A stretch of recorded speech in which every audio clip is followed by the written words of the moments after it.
everyone, it's Rachel. Welcome back to Book and Bloom. Today I'm going to be doing the mid-year freakout tag. I've been seeing a lot of booktubers doing this tag and I really wanted to join in and geek out over my favorite books that I've read this year. So starting off, I just want to clarify that my tag is not actually going to be the full tag.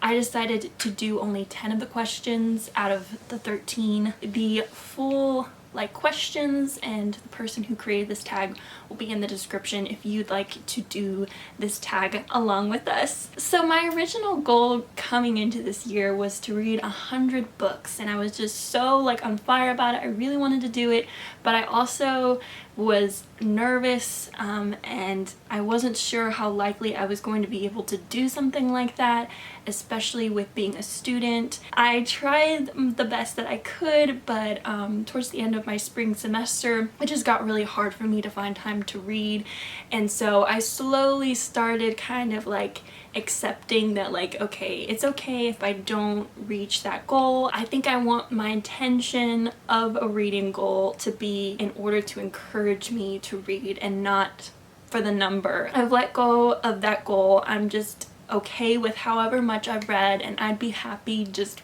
kind of beating my goal, my reading goal that I have in previous years.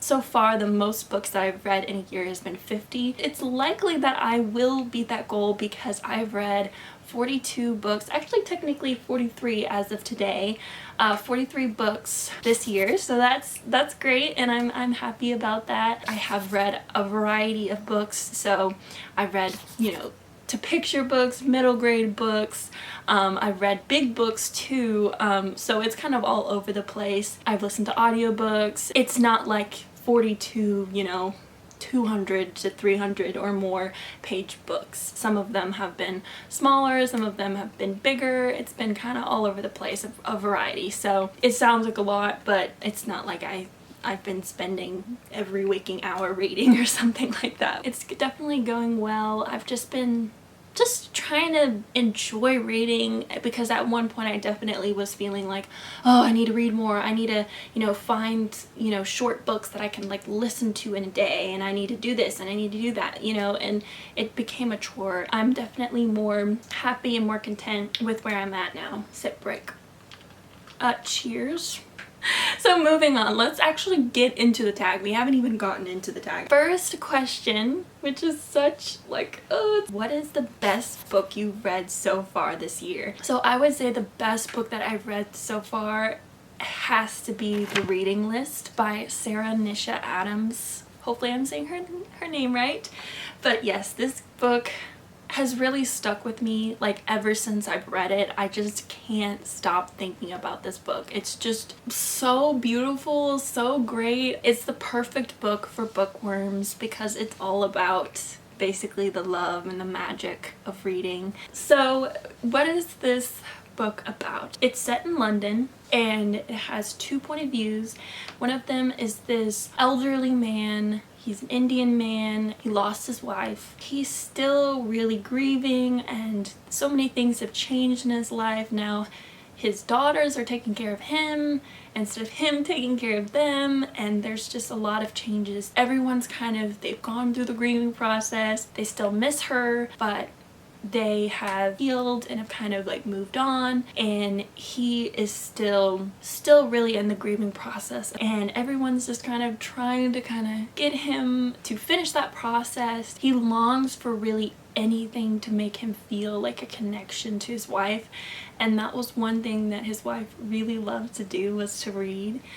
She always had a book, and so that encourages him, that makes him feel like, what if I start reading myself, and maybe, just from that experience I'll be able to feel less lonely, and I'll be able to feel a connection to my wife. And so through that process of pushing himself, adventuring to the public library and all of that, he has an interesting experience with a girl who works at the library. So then the other point of view is this teenage girl. She's dealing with a very difficult home life, lots of pressure, lots of stress, at home and is just trying to kind of find her way in life. But they have an interesting interaction with each other. Old man asks this teenage girl for recommendations, books to start with, and somebody gave her this list. Just out of nowhere, they just gave her this list.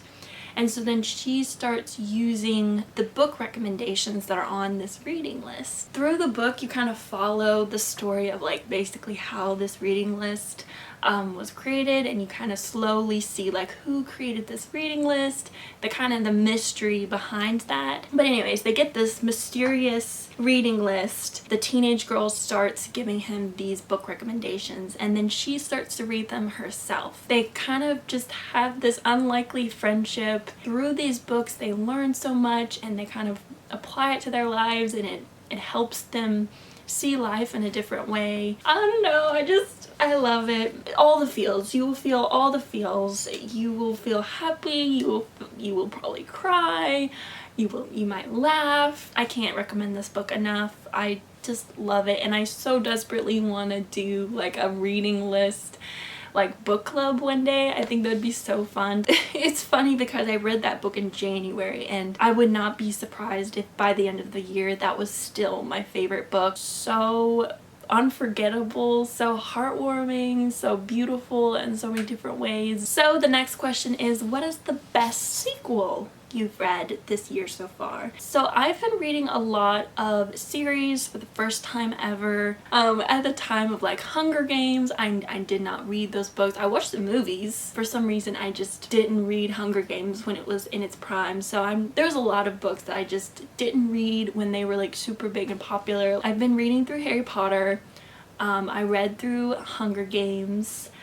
I read through To All the Boys I Loved Before, A Series of Unfortunate Events. Sequel-wise, like specifically like the second book, I'd have to give that to Catching Fire. I think Catching Fire was just so good. And just the way that book ends is just like crazy. I think the last book, Mockingjay, is not as beloved just because it's so different. We're so used to Katniss preparing for the Hunger Games and then going through the Hunger Games, and the third book suddenly becomes like there already was some politics, you know, kind of simmering in the background. The third book is like all politics, and the pacing is kind of slower. You're also just really sad about the whole situation, and even the ending, something about the ending, bittersweet. I mean, it's a perfect ending for such a somber series. It's like happy, but something about it still does not feel happy, I guess because of the suffering that Katniss is still going through at the end of the book, and you're just like, no. The next question is, what is your most anticipated release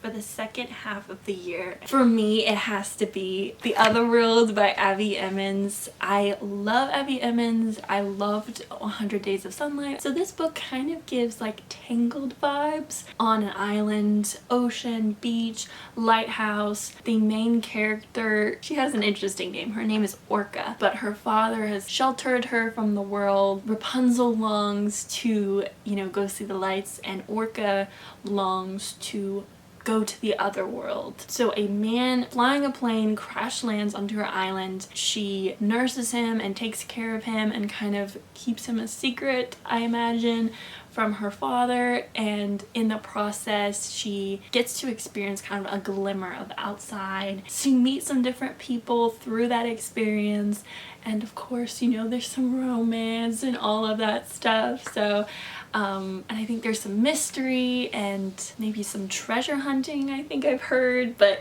yeah, I'm just so excited, and just the cover is so pretty. I mean, you shouldn't judge a book by its cover. But next question, what book gave you the biggest surprise? The first book that came to mind when thinking about a book that surprised me was In My Dream I Hold a Knife. It was definitely different than what I thought it was going to be. I wasn't expecting kind of the time differences. There's present, and then there's the past. All the trauma basically happened in the past, and in the present, of course, they're investigating things and figuring out things, and people are confronting people and just craziness. This is a thriller. It is not a book to read if you want to have hope in humanity, because by the end of this book it's just kind of one of those kind of grimy, I mean, I feel like most thrillers at least make me feel that way. They make me feel grimy. I need to read just a frilly, like, bubblegum romance right now. So this book is about a group of friends in college. This is a very prestigious school and pretty much everyone here is rich except the main character, and she's just desperately just trying to fit in. But the big thing that happened within their friend group is that one of their friends was murdered. The present timeline is a class reunion. All of these people have changed so much. Everyone thought that this girl's boyfriend killed her, but the main character doesn't necessarily. She's not sure if she believes he did it. She thinks that there might be more to the story, and so she goes to this reunion expecting to kind of question some of her friends and try to pry into the past and basically try to figure out what actually happened. It is absolutely crazy, so just prepare for craziness. So yeah, this book was definitely very surprising. It was very different from what I thought it was going to be, but I still, enjoy is not really the right word, I would say. It entertained me. So moving on, the next question is favorite new author, debut or new to you? Which that rhymes. I actually have two. So one of them is definitely Sarah Nisha Adams. She is the author of the reading list that I talked about earlier. I definitely really want to keep up with her books and read her new book when it comes out. Another favorite new author of mine would have to be Natalie Jenner, which she wrote the Jane Austen Society, and I absolutely loved that book. And supposedly there is a sequel to that book called The Bloomsbury Girls, and it just sounds like really cute. So she does like historical fiction. Absolutely love the Jane Austen Society. That's one of my favorite books that I've read this year. So yeah, I would say that those two authors, I definitely want to keep up with their work. I would have to say that those are my two new favorite authors that I've discovered this year. So next up, who is your newest fictional crush? The first character that came to mind was Rookie from Things You Save in a Fire. He's just too good to be true. He's too good to be a real person. Like, he's too sweet. You couldn't help but just love this guy. So he's like a firefighter, which is like, yeah. And he's like super sweet. I believe he like bakes or cooks or something from what I remember. Yeah, he's just... Next is books that made you cry. The first book that came to mind was actually, oddly enough, Better Than the Movies, which that book is not sad. There's sad moments in it. That book is a whirlwind of emotions. Overall, a very cute book and very like sweet and cute, but of course there's another element to it of grief. Going into it, you kind of expect maybe there'll be a moment of tears because it's kind of the situation that the main character's in, of having lost her mom, and she had just such a deep connection with her. I have a book journal, and so I wrote down in my book journal that I cried. So it wasn't like a weeping cry, it was more like, you know, a few shed tears. The next question is a book that made you happy, and for me that would have to be Love and Gelato. This book is just so sweet. Like, being able to experience, you know, travel through this book was just so fun. The moments towards the end where the character's grown and she's kind of discovered some of the mysteries that she was unsure about. It's just such a sweet book, such a happy book. And if you're curious, not to like plug myself or something, but I did go a little bit more in depth about what these books are about in my summer reads video. So if you are curious about like the details, the specifics of what these books are about, definitely watch that video because I talk about Love and Gelato and I talk about Better Than the Movies. So moving on, next is most beautiful book you've bought so far this year. That book would have to be The Paris Library. I just think that the cover is like really pretty. It has some gold foiling, or I guess rose gold is more accurate. It kind of has like this rose goldy foiling on it, and it's just like really pretty. It's a historical fiction, and there's different timelines. Oh, like even the like inside cover, like it's just so pretty. And I got this on sale, so you know, sometimes you should look in the, you know, the clearance section, the bargain section, because you never know what you'll find. It almost feels like a treasure hunt. The cover definitely caught my eye. I know that you shouldn't judge a book by its cover, but just the whole vibe of like Paris and books, and like you could tell it's like historical fiction. It just was like, I was just like, man, that looks like something I would want to read. So yeah, I definitely look forward to reading this. The last question is, what books do you need to read by the end of the year? Beginning of this year, I made a TBR, my journal. I want to finish the Harry Potter series, so that means Order of the Phoenix, Half-Blood Prince, and Deathly Hallows. Man, only 3 books left. That's crazy. I need to just finish that series. I'm just so like intimidated by Order of the Phoenix because it's just such a big book.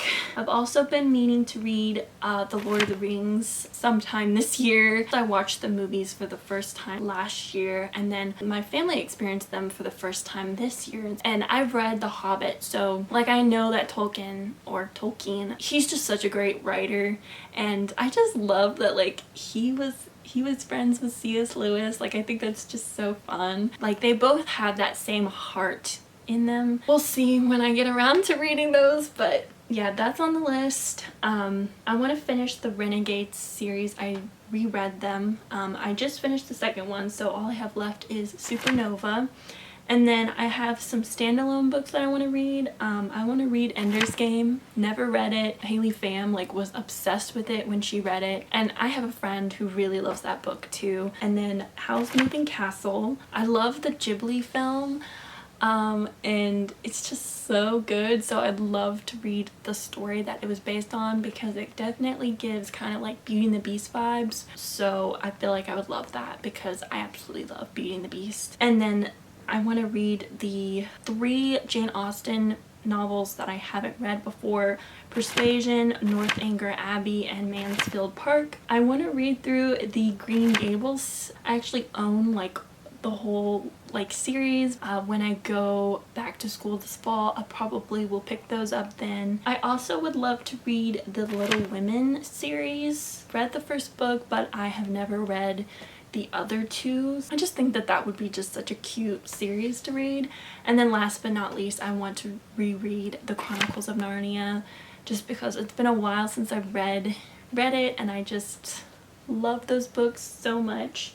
So that is my TBR. That's my TBR for the rest of the year. It doesn't seem too bad, so maybe I'll be able to get to all of those books. Fingers crossed. Yeah, so I hope you guys enjoyed listening to me geek out about books that I read this year. Let me know some of your answers to these questions. I'd love to hear of your book recommendations, some of your favorite authors, your favorite characters. I'd love to hear about it in the comments and talk to you guys about it. Let's freak out together. Let's freak out mid-year together. Let's do it. Thank you so much for watching, and I hope you have a wonderful day. Read a book and bloom on. Bye!